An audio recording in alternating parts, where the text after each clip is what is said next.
Or should us asking the Father for the desires of our hearts be considered as a sign of false humility?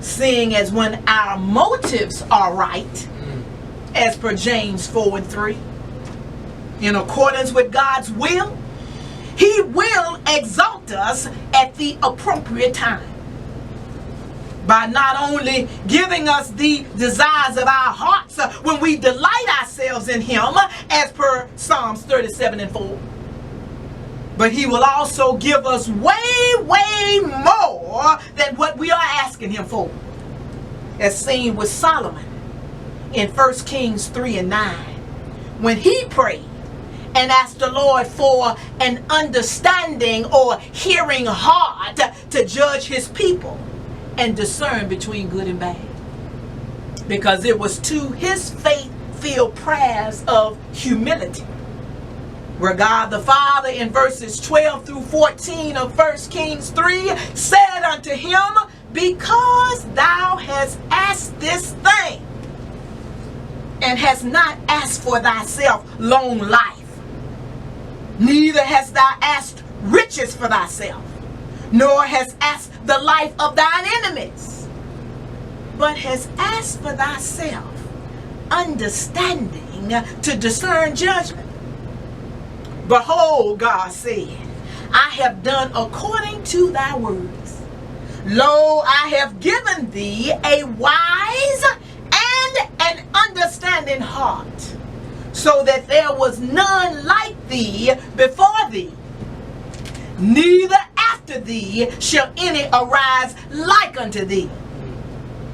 And I have also given thee that which thou hast not asked, both riches and honor, so that there shall not be any among the kings like unto thee all thy days. So when it comes to us having the desires of our hearts in relation to our topic on this morning, it can be said that it is in true humility where our praise can come forth, even if it's in us knowing that our God is not stingy, as subtly implied by the devil to Eve in Genesis 3:1. Especially when it comes to Him providing nothing but the best for us, as seen in Genesis chapter 2, and as spoken of in 1 Corinthians 2:9, Ephesians 3:20, and 3 John 1:2. For it is in 3 John 1:2 where it is written that as His beloved, He wishes above all things that we prosper and be in health, even as our soul prospereth. Then in 1 Corinthians 2:9, Pastor Rick, it is said that I have not seen, nor ear heard, neither have entered into the heart of man the things which God hath prepared for them that love Him. Whilst in Ephesians 3:20, y'all, it is humbly proclaimed, now unto Him that is able to do exceeding abundantly above all that we ask or think, according to the power that worketh in us, which is the power of Jesus Christ, who helps us to walk in true humility towards God, whether we realize it or not. Therefore, we should never limit ourselves in the things that we desire of Him, nor should we ever limit ourselves in the things that He has for us, seeing as to do such a thing could have a negative impact, if you will, on our destiny, as seen with Joash, the king of Israel, in 2 Kings 13. Verses 14 through 19, when he went to see the prophet Elisha, who had fallen sick and was dying. For Elisha, in wanting to give him what I believe was the desires of his heart, he told the king while on his deathbed to first get a bow and get some arrows. Come on. And with the prophet's hand upon his hands, the king was told, shoot the arrow out of the east window to signify the Lord's deliverance of him from Syria. So when the arrow was shot, the prophet Elisha exclaimed, the Lord's arrow of victory. The arrow of victory over Syria.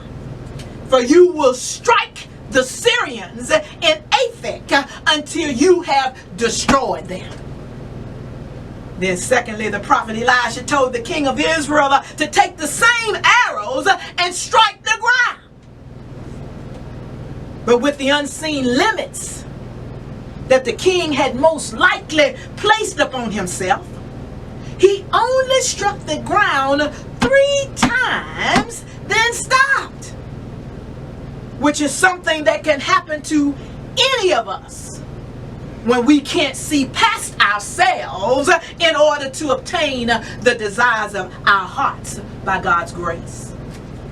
And it was to this shortcoming where the prophet Elijah became angry and said unto him that his heart's desire would only be partly fulfilled. You should have struck 5 or 6 times, Elisha said. Then you would have struck down Syria until you had destroyed it.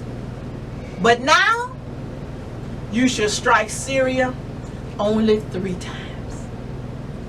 So when you think about it, as I did during the course of my studies, when it comes to the Lord blessing us and giving us the desires of our hearts, once again it can be said that He always wants to give us much more than what we can either hope for or think that we deserve.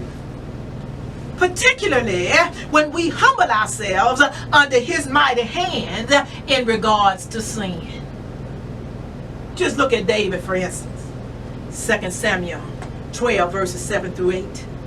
When God through Nathan the prophet said unto him after the gross sin that he had committed against Uriah the Hittite with his wife Bathsheba, God said unto David, I anointed you as king over Israel, and I spared you from the hand of Saul.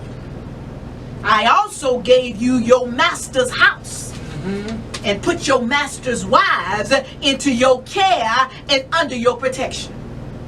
And I gave you the house of Israel and of Judah. And if that had been too little, I would have given you much more.